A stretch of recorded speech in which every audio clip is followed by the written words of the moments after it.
aboard! Outdoor service owners, rise and shine. It's time to start fueling your success one adventure at a time. Welcome back to Outdoorsy Entrepreneur, brought to you by House Call Pro, where business owners learn to explore ways to take charge and level up. We are your hosts. I'm Kevin Fontaine, and this is my home slice, Patrick Harders. Join us on this journey every Wednesday. Like, comment, subscribe on our YouTube channel, and listen to wherever you get your podcast. And follow us on our social media platforms at Outdoorsy Boss. Big Pat, what's going on, buddy? Hi, how you doing today? Doing good. You'd be proud of me. I pretended to be a landscaper and decided to treat my all my grass, my crabgrass. I don't remember the product I used. Cool. You just stop by a store and grab something? No, I ordered something off. Oh, okay. It's supposed to be professional grade. But you mean you're tending to your own lawn, Pat? What the hell's going on? I don't cut it, but I do spray the chemicals down. Hell yeah, man. It's a great time of year I'm sprucing up my yard too. Saturday, got a bunch of plants coming in for some enhancements around my fountain area. Like I told you, I got a big ass umbrella for the deck, and I love this time of year, man. Barbecuing. Oh, yeah. Beer drinking, hell raising. I saw some cool plantings. I was watching this person. They took hydrangeas and did like a serpentine or whatever, like a snake-like pattern throughout the yard, and formed a hedge that went like 200 feet. And we try and have flowers that are alternating throughout the year on the property and mix it up. Seasonal interest. Yep. All right, today, guys, what I thought we would do is run through my journey as running a multi-million-dollar landscaping company. Kind of from the start, when I was young, everything is piss, what is it called? Piss and vinegar? Yeah. When I was young and you're young, you're just piss and vinegar, just going for it. Lots of effort, lots of determination. And I just simply started with believe it or not, a 21-inch snapper push mower that I bought used, the old red and white Snap Air with a bagger on it, and self-propelled, thank God. But I ripped up a lot of damn mowing lawns with that thing. Sharpen it each cut? Sure not. Only when it started like ripping out the grass. Matting it down. Yeah. But when we get started early in landscaping, we are mainly very simply going into just say lawn mowing, which I did. And that's a great entry level service you can provide that you can scale with fairly easily.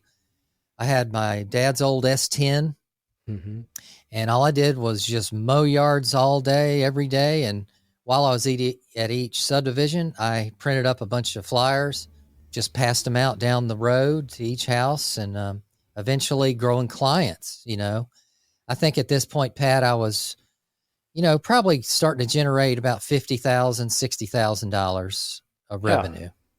No, you could make a lot of money at that stage. And the other thing you're not doing is you're too tired to spend money. We were just talking earlier, like how easy it is to spend money. And, when you're out there 10, 12 hours a day, you just don't have the energy to come home and waste your money or try different things out. You're so focused. But from the customer standpoint, they have the owner out there where maybe you don't have the experience, but you have the passion and the care and the customer service. That's really hard to match. It is. Until you get up to the couple levels up. The drive, the drive's there. I think us as entrepreneurs, we have that drive within. And then after, growing the clients a little bit, I started to get a full, nice weekly route going. And then my mom was in real estate, and she came across a customer selling a house and getting out of his own business of landscaping. And his name was Paul. He lived just a town over, and he was selling all his accounts, all his equipment.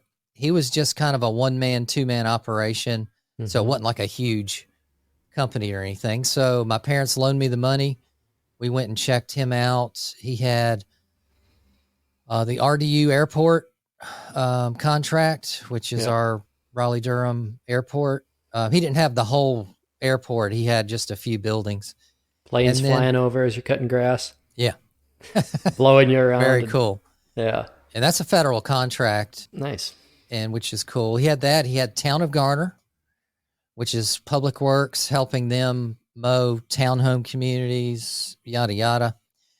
And he had me work with him for a week before he sold it to me just to make sure I could handle it and do it. But that was my first introduction to commercial lawn mowing equipment. Yeah. He had a nice walk behind and a rider and a trailer. So bought that. How much does something like that go for? Back then, I think you're talking 10 grand, something like that. Yeah, it wasn't much. So the equipment was probably Yeah, the getting equipment close to that. was used, but Yeah. it was a good deal. And he wasn't looking to, he was just looking a way to get out quick, and Take care of his family knew customers this and- person, friend Yeah. referral. So he was all cool with it. I think he was most concerned. He didn't like sell the accounts or anything. His main concern was make sure he's giving his accounts over to someone that's capable. Yeah. Taking care of his, he developed relations with those customers and didn't want to leave them. Those are his babies, high and dry, so he's had them for years. So took those on. At that point, I got my first truck, which was kind of a mistake. It was a Chevrolet. Before I bought it, That's called. a mistake. Shut up. I was Chevy country all day long, man. Mm-hmm. At the beginning, then I switched after many years, but they got soft after a while and got out of that whole commercial market. Yeah. But so I called my old boss in landscaping and asked the owner, the one I worked with in high school. I said, "Hey, I'm starting my own business, and hey, what kind of truck do you think's good to buy my first truck?" He said, "I don't know, a 1500's probably good." Not. Oh my God. That damn thing. Every 50,000 miles, you put a new trans in. Yeah. And plus, loading it with a bunch of fertilizer bags. Yeah. That damn thing squatted and put the Carolina lean on that bitch. Yeah. I'm like, geez, man, I should have got a 2500, but live and learn. Got that, upgraded my trailer, got a tandem axle instead of the one that was brought in, that single. Yeah. Added employees, and now I'm at that 150 to 400K range of revenue. How many employees did you have? Probably 3. Okay. 3 or 4. It was very little. At this point, I'm doing logo improvements. I developed our tagline, which was quality maintenance, perfect service. And then I got my own little sales car. Ah, cute. Check it out. Mm-hmm. And we went bold with the branding. We wanted to catch people's eyes. So as we started buying, we were one of the first too, by the way, Pat, to have small cars in landscaping. Now, did you want that Scion emblem to really stand out? Yeah, that was important. They could have covered it, but we didn't know back then. Yeah. You could have removed those, actually. Could have removed those, yeah. Good point. So we were one of the first landscape companies to bring in small, fuel-efficient cars because everybody drove huge trucks for sales and everything back in the day. But bold, colorful signage, a way to stand out from our competition. Anything, I was looking for ways to edge up there a little bit. Like I said, added some employees, bought my first house. That risk versus reward. I learned a lot from mistakes, because when you're young, you're just going to go for it and learn later, research later. You're just instinct. Not as many YouTube videos out there on, we could do that. Let me watch a YouTube video and figure it out. Right. This was just more hands-on, talking to other mentors that I've had in the industry. And at that point too, Pat, I started to take and get my contractor's license. So this is a couple years later, and is quite a test to take. It's very involved and totally worth it, though. What is that? Because we're about 60% unlicensed contractors in Virginia with lighting. It's I mean, it's almost 100% unlicensed. Yeah. What protection do you have on that? So they developed a protection where it's required for someone to take on a landscape project, anything over, I believe it's $5,000, Yeah. or a landscape maintenance contract worth over X amount. They put that in later. So you just report them? Yeah, so it just it weeds out all the people that aren't licensed and valid to participate in a bigger bid. Did you ever do it? Do what? No, I never Ever? reported anybody. I never had to. I don't Yeah. think I was up against anybody at that point.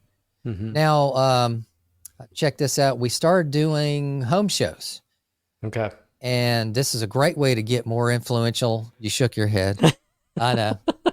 That's the worst weekend. Actually, it's the worst Monday in the world. But over the weekend, it's like, how many people do I have to see walking around with that hot dog on a stick, a corn dog, whatever it is? Pass out for us, koozies. it's like, hey, do you do solar? No. Move along. Right. But it is something. It gets your brand out there. You get some good leads on it. You do. And It's just brutal. It's brutal. It's long days. You got to set up. Check this booth out. We built it at our shop. So these are stone columns with concrete board so we can move them. They're heavy as hell though still. Yeah. Putting together, we started to build a facade of a house. Okay. A little ambitious. Little ambitious, but we are all about niching away and up from competitors. So we always try to get a selling advantage. This is the actual booth That's beautiful. the show.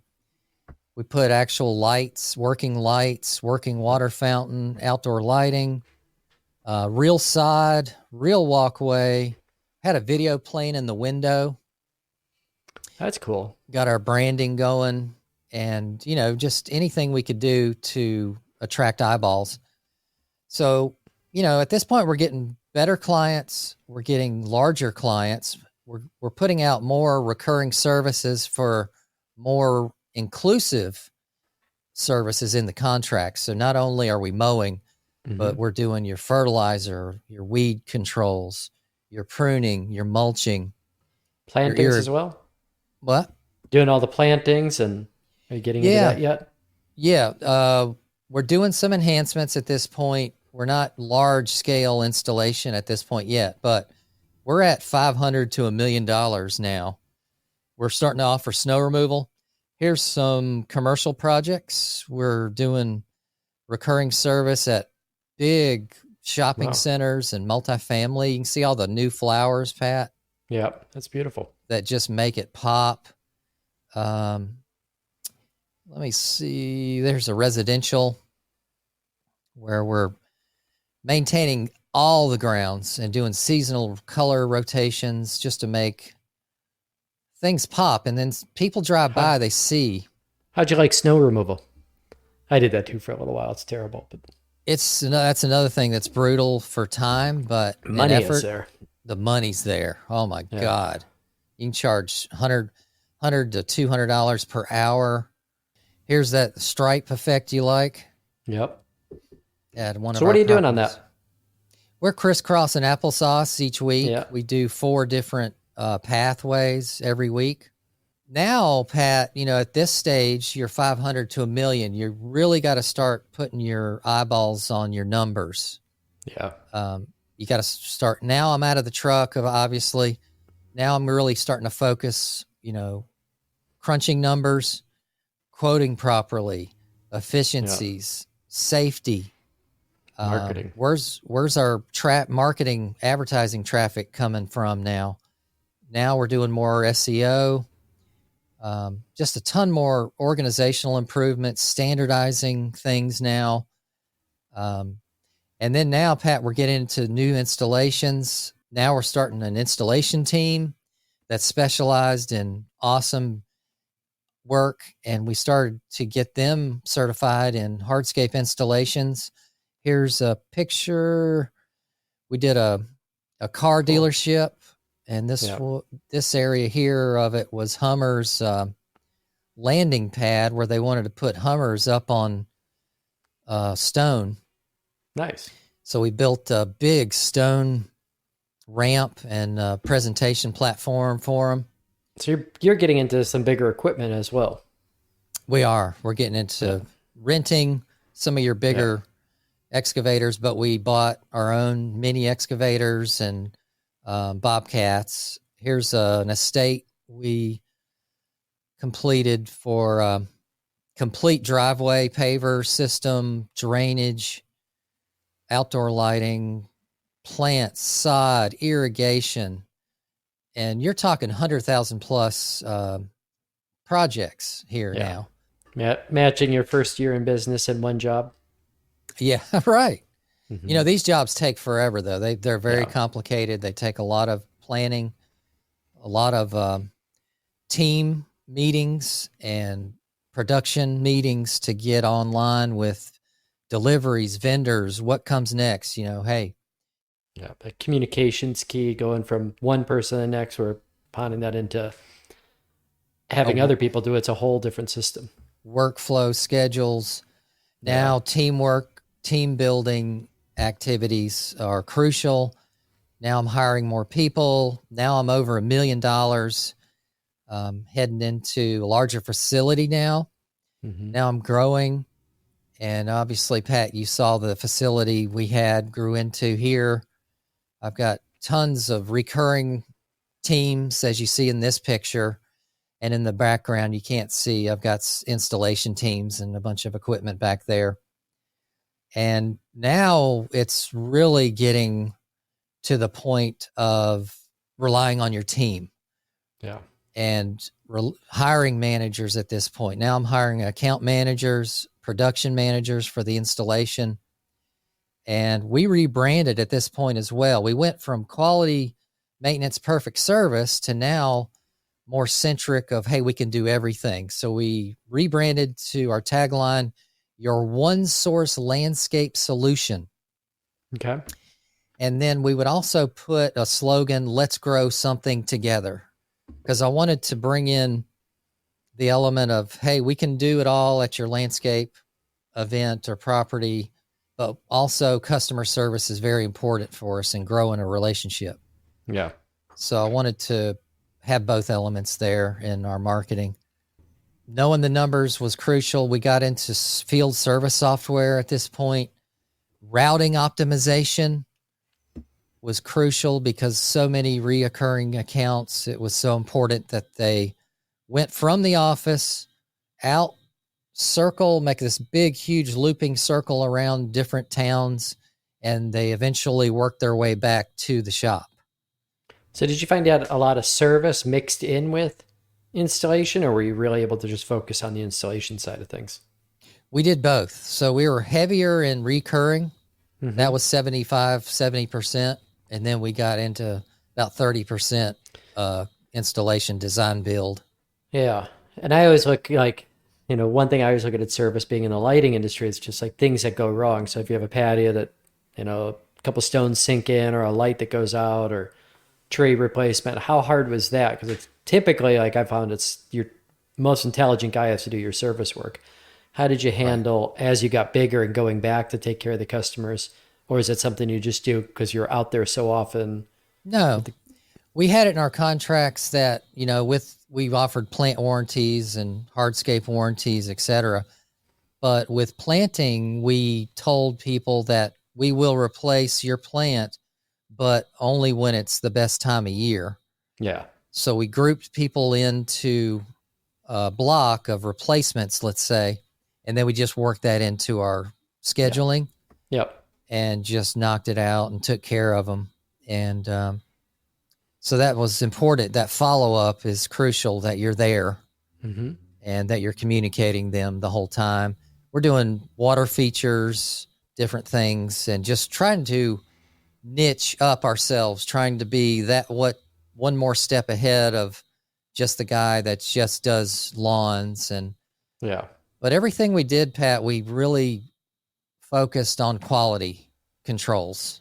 Now, did you get into irrigation as well? We got into irrigation, had my own irrigation truck and tech, got my irrigation contractor's license.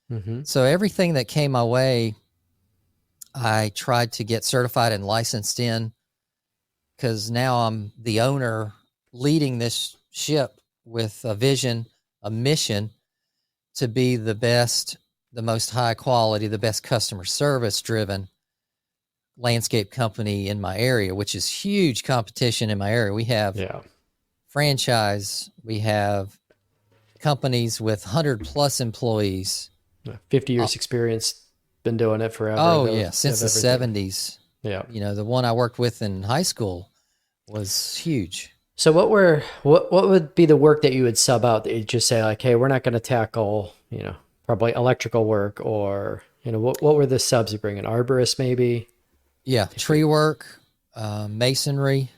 Okay. We would subcontract maybe some large scale mulching and pine straw Yeah. jobs because that takes so much manpower and You guys hate it. truck. Oh my God.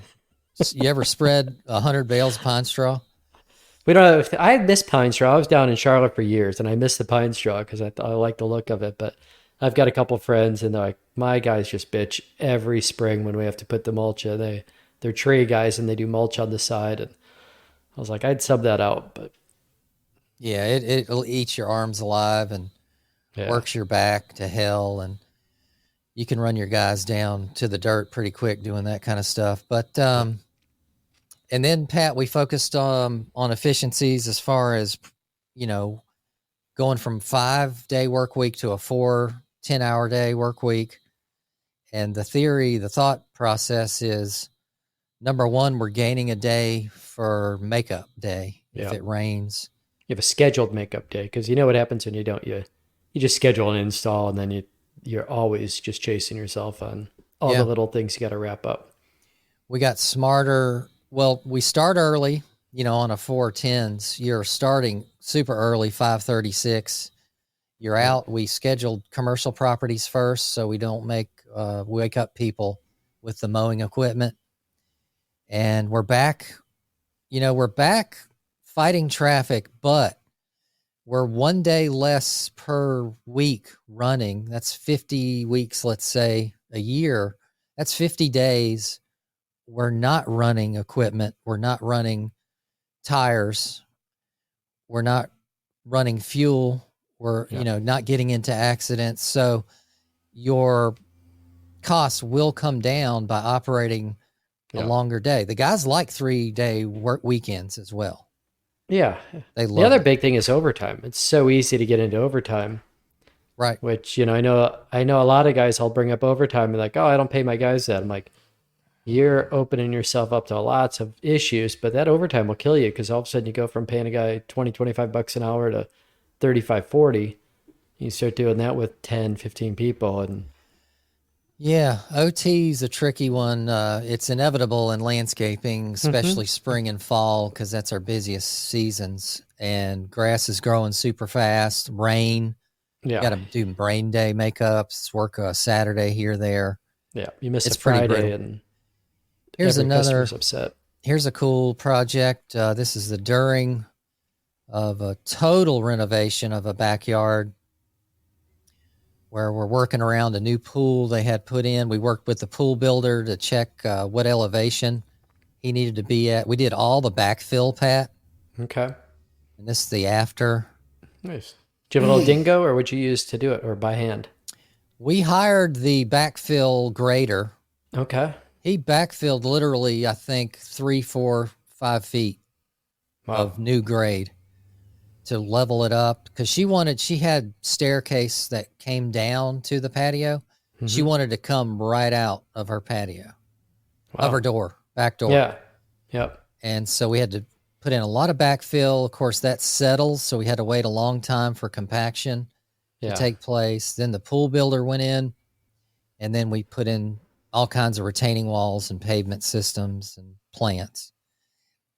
We started putting that in our marketing efforts. Social media posts. We went on YouTube and started to celebrate our projects. That started gaining attention. I started developing more passive incomes with being almost an influencer online. Yeah. With affiliate marketing and YouTube branding, and they actually pay you once you start churning out videos and get more and more subs, it's a really cool thing to have that presence online. And that helped our SEO searches for new customers searching.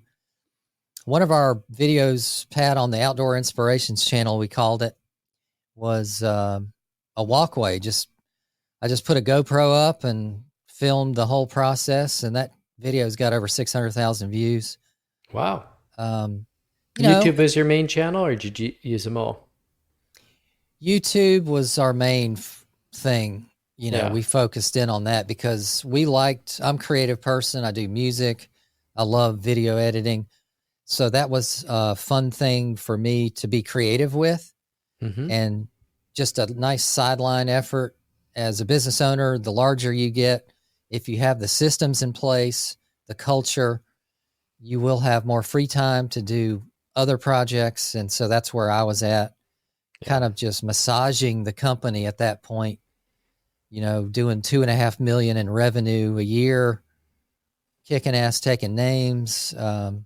It's just a really cool thing to build something from a 21-inch push mower to multi-million-dollar landscape service, tons of employees, and just a great feeling of accomplishment to have as a business owner, to be able to succeed in something that you didn't plan on making $1 million business out of it. I just wanted to drive and keep going as far as I could, not really having a plan in place at that point.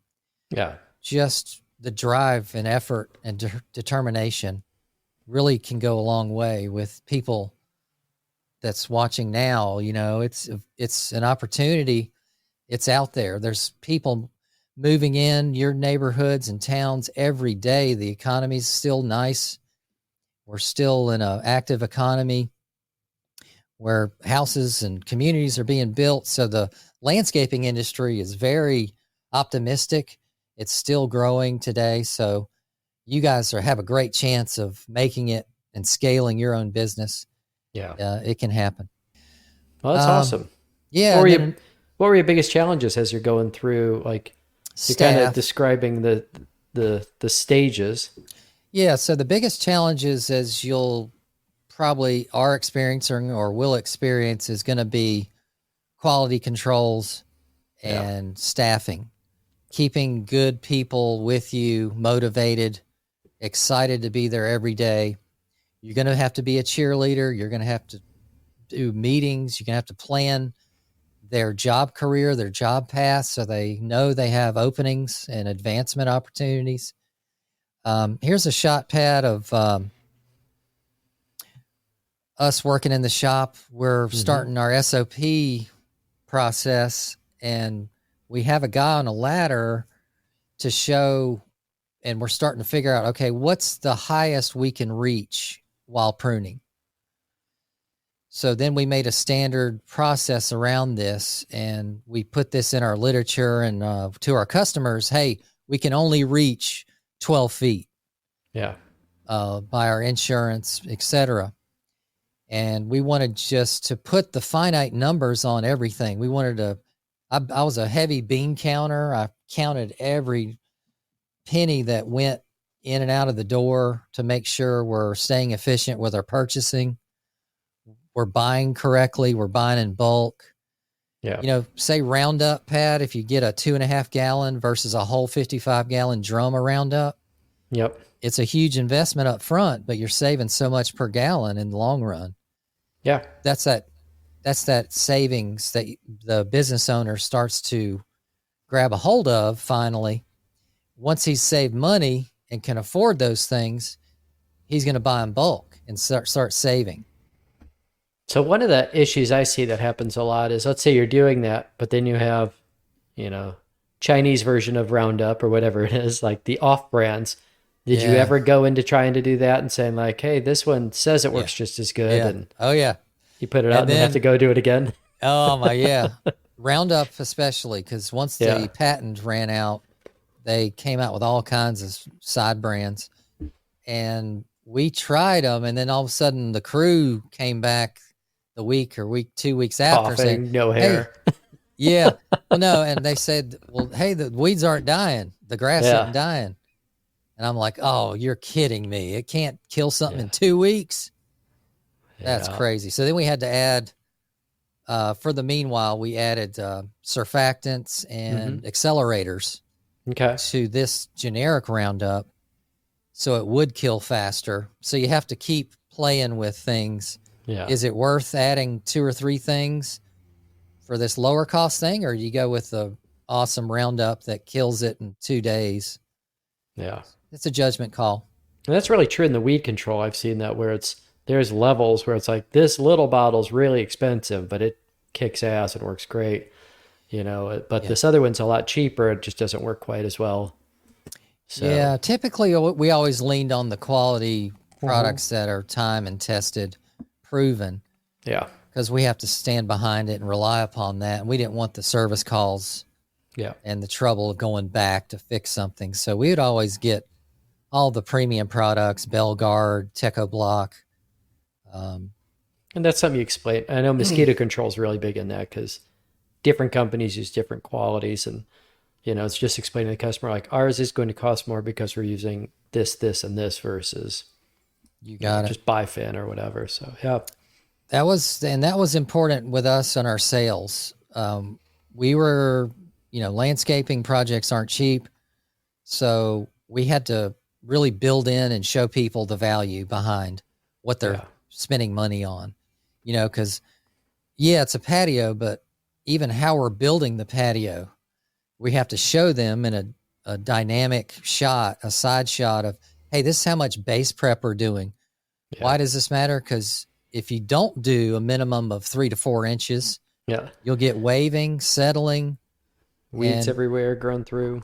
Show them nightmare pictures of other people's work that were cheaper. Yep. So you're value building and you're showing people what they're spending the money on, whether it's a quality material, a quality process, not to mention they're buying into you, your brand. Yeah. So we constantly wanted to have a really nice mission statement and a culture that people could wrap their arms around and believe in, that we're actually making environmental improvements in our community to help others. And at this point, Pat, when we're doing multi-million dollars in business, we're reaching out to community efforts. We volunteered lots of our times. We do adopt a highways. We do the military, guys that are overseas or women will spruce up their yards. So we constantly are helping out others, just not to be flirty bird promotion wise with it, but it's just more giving back and settling in, putting in those deep roots in your community is important. Yeah. Yeah. I think that's essential, is to be involved in your community. So how did you adjust going? Like when you started off, you're the face of the company. Like might as well, it was Fontaine's. This face? Yeah. Yeah. But you went from being, it was like, basically they knew it was Kevin. Like Kevin's my guy that does this, to when you're a $2.5 million company, customers might not even meet you, or if they do, they meet you one time. And so rarely would they meet me. Yeah. And I loved it. At that point, Pat, I relied on my team. I had managers, and I didn't want to hear about anything or something's wrong if I'm hearing about it. Yeah. And I would find out what that problem, why am I getting a call from this customer now? Where did we fall short? And I would meet with the account manager or whomever. And we had an office manager. We had accounting. We had our own mechanic. We had people in social media doing newsletters and help organizing charity, doing our own holiday parties. Yeah. My dad was helping. He would help water. Yeah. Water flowers. Oh, yeah. Nice. Give him something to do. Yeah. And my mom would come and help bring a bunch of food and go shopping for me and bring in a bunch of party food for events that we'd have. I started doing a lot more trainings for business training. I Mm-hmm. signed up with a company. I was paying about $6,000 a month on how to be a Oh, better landscape company, was it which worth was it? insane in the membrane. It was Mm-hmm. really good at the beginning, but after a few months, I realized that we're in over our head and it's too much information for my size company to implement properly. Yeah. At that point, I realized we're going to need to get someone just dedicated to being the implementer in this Yeah. project, because it's time, it's management, it's training, it's implementation, it's write-ups, like you're writing documents, you're creating this special process to elevate yourself out of to scale so you can Mm-hmm. grow, so you can go to reach the next level. But we learned some cool things at that point from that particular service. We learned to bill up front. Mm-hmm. You know, a big thing in the landscaping world was start May 1st, May 30th, when you're done performing 4 or 5 times for them, you then bill.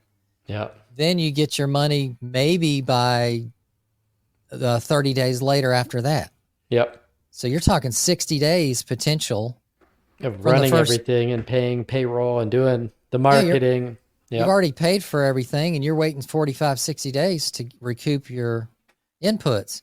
So they instilled in us to charge up front. Full season.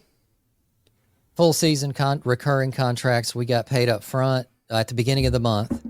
Okay. Then we perform service. And that's crucial for me. And I still do it today. They implemented an excellent sales process where they show people, say in recurring service, that we have a matrix, a quality control matrix. So big thing, Pat, when we're dealing with ongoing maintenance is, how do I know my property is looking better today than it was 6 months ago? Yeah. Or how are we going to know that we're making improvements on your property? You know, make goals, set goals for 6 months from now or a year from now. So we developed through them a matrix grading system where it's a scale where we grade the quality of the lawn, the quality of the shrubs, the quality of the beds, the weed population per square foot. I mean, we got so exact with things to make it a tangible thing we could score Mm-hmm. and present this document to the customer every month. Okay. So my account manager would meet with them. It didn't happen every month, but we tried.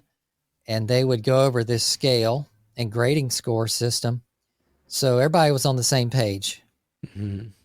And we use that today and we email those to people.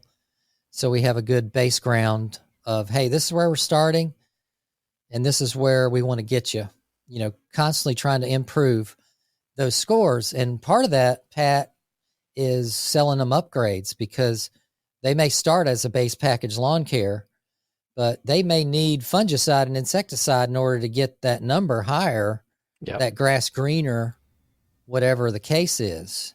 So that's a great tool for my account manager then to sell upgrades and sell enhancements. See, Mm-hmm. they got commission on all that stuff. So that's the way for them to make more money. And so he's all the time peering at his properties, looking for not only that his properties are looking awesome, but he wants to be able to approach his customer next time confident that the place is looking good and that he wants to sell them an upgrade Yeah. of some sort. Lighting.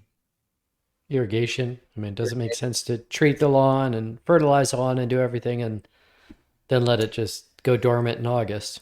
Yeah. So as you grow your company, you're going to niche, you're going to improve your offerings, you're going to level up from other people, competition, look for ways to set yourself apart. And you're going to find your own voice, you're going to find your vision, put it in writing, put it in a plaque, and you're going to train your staff to really promote that vision because you're going to develop a mission, which is the day today is your mission, right? Your Mm-hmm. vision is 10 years from now. Yeah. 5 years from now. What gets you out of bed to go, this is what we're aspiring to. That's your blue ocean strategy. We're going for this here. What's the end goal for everyone to rally around and get behind you? So develop mission statements, safety handbook, company handbook, safety manual rather, and just perfecting everything I could. Every day was that, what can I work on today that's going to do that 1% accelerate for my day, for the company, that little bit. So I never gave up, never giving up. My effort's always there. Never missed a day of work, just dedication and effort is all it takes to really start. And you don't have to be a multi-million-dollar business to be happy. You don't have to have a ton of employees to have a great business. No. You have to know your numbers. You have to quote efficiently. You have to have a good sales process so your closing ratio is higher than normal, and deliver a quality product. And you can make a lot of profit and have a great living, Pat, with just $250K or $350K in revenue. Yeah. And work a sideline business. I developed and started I started an outdoor lighting company years later. So you'll find that you're going to have, as long as your operations and standardizations and quality controls are in place, your employees are happy, they're driven, they're motivated, and you can rely on them. At that point, as an owner, you're going to have more time to reduce your stress, have more free time for your family, recharge your batteries more. Yeah. And vacation and all that good stuff. And you're going to be able to get into sideline hustles, grow your business if you want to do that, or start a new business doing something completely different. The reason I chose outdoor lighting was we've already been doing it, so it's relatively familiar to me, but I wanted something that wouldn't die, like plants or turf. Turf grass needs water. Plants need water. I wanted something that wouldn't die as easy. And I found that once you learned how to do lighting properly and connect everything and scale your wire and, engineer your systems properly and all that good stuff, those things can run for years and years with minimal maintenance behind them. Yep.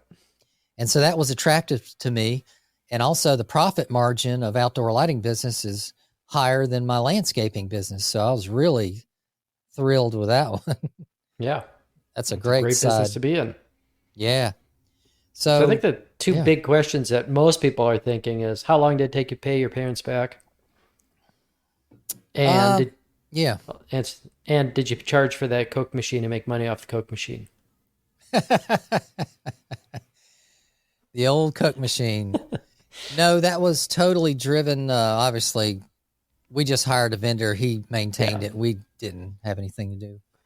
But I've seen guys do that where they're like, I make a couple $100 a month on my Coke machine to my guys. I'm like, get the money back. No, we had a kitchen that had a huge coffee maker. Yeah. We had a service company that brought in cookies and cakes and chips. Oh, wow. And the guys could just put in 50 cents or whatever in the morning to grab their snacks. We made them coffee to get them all caffeinated and hyped up. Yeah. And we did everything we could to make them comfortable and welcomed in the morning. The mornings are all about, hey guys, how's it going? Today, this is our goal. Yeah. We're going to have a great day. The weather's going to be great outside. Sun's shining. Let's go make some money. And that was the hurrah thing. We'd even do some calisthenics in the morning to get people waking up a little bit, and push-ups, pull-ups. Yeah, jumping jacks. Squats, deadlifts. Some pop and lock. Get some music going. And but just get them excited for the day, and their trucks are already upfitted for the day. They don't have to look for materials or equipment. It's already been done the day before. There's no trash in the trucks because that's all done the day before. So the mornings for us were sip the coffee, talk to the manager, get out of here, man. Go. Yeah. Because we had to beat traffic. Yeah. And that's, I was having a good talk with a friend who every morning his guys stop at, we have a place called Alvy's old gas station. They get their breakfast and they get coffee. And I'm like, you're paying for that because, that 30 minutes it takes to stop, pull over. You got 3-4 guys doing it, making $30 an hour. It's an expensive coffee break versus get the old percolator going and it adds up. Pour a cup of coffee. Here's a PB&J if you want it, whatever, and get out of here. Yeah. Well, that wraps up this episode. Comment on what you guys are working on if you're landscape business. Let me know where you guys are at in your revenue and if you're happy with that or you looking to scale. And listen, tune in to next week's episode. We've got a special guest. We're talking with a development team from ZevBit. It's an estimation template software and customer tracking, and they have developed literally hundreds of customizable estimation templates for us in the popular home trades, whether it's concrete, decks, landscape lighting, planting, hardscaping, building walls, patios, etc. It's incredibly accurate and easy to use, and you can quickly quote jobs while on the job site and recover your overhead and show a nice profit. That's big. Instantly. So it's going to be exciting to start that series next week where we show and demo a scenario for you guys. That's awesome. That's the essence of your business is what you're proposing the estimates at. If you get that wrong, you can do everything else right, and it doesn't really matter. You're behind the 8 ball to start with. Yep. So step 1, quote properly, and then move from there. So comment on what you're working on in your own business, and make sure you subscribe to Outdoorsy Entrepreneur on our YouTube channel and hit those notifications, and listen to wherever you get your podcasts, and follow us on our social media platforms at Outdoorsy Boss. Looking for a way to reduce your production workload? Check out our terrific service software and CRM called House Call Pro. Link in the description below. You guys get 14 free day trial and also 50% off your first 2 months by following the link that we have in the description. Our outdoor masterclass is coming this summer, and it's going to be a community of like-minded, dedicated business owners working on their businesses to level up and build a business that they can operate with reduced stress and a higher profit margin. Check out OutdoorsYentrepreneur.com. All right, Pat, you got anything for the boys? No, I'm excited about next week. I think that was a hard lesson to learn is proposing, and a lot of times I would just base it on like, where is my competition? And I want to be somewhere in there. Yeah. But then it's like, well, I don't even know how they're running their business and how they're coming out. So it's basically pulling a number out of the air, sticking in there and praying that it turned out well. And sometimes it did. And other times you're like, crap, it would have been better to stay home. So monitoring each project. Spray and pray. Yeah. So many times I've talked to other landscapers and they would say, yeah, I just drive through the community and then just eyeball it. And then I kind of know how long it's going to take, how many bags of fertilizer. Like, you're so full of shit. That's unbelievable. So then we start hand measuring and using data and production rates. We started doing all that stuff to get accurate as hell. Yeah. So this software, ZevBit's going to show us next week, is going to really pinpoint your exact costs, show an awesome profit that you want to put in. Mm-hmm. Shows you input your overhead, and boom, it's instantaneous. The spreadsheet you can do on an app on the job site. Super quick, super easy. And we're going to start doing different demonstrations of, say, a patio versus a planting installation in the weeks to come. So we're excited to bring this other element into our masterclass and help you guys succeed. Make some money. Make more money, baby. Y'all be good. Peace out, Boy Scout. We'll see you in the next episode. All aboard!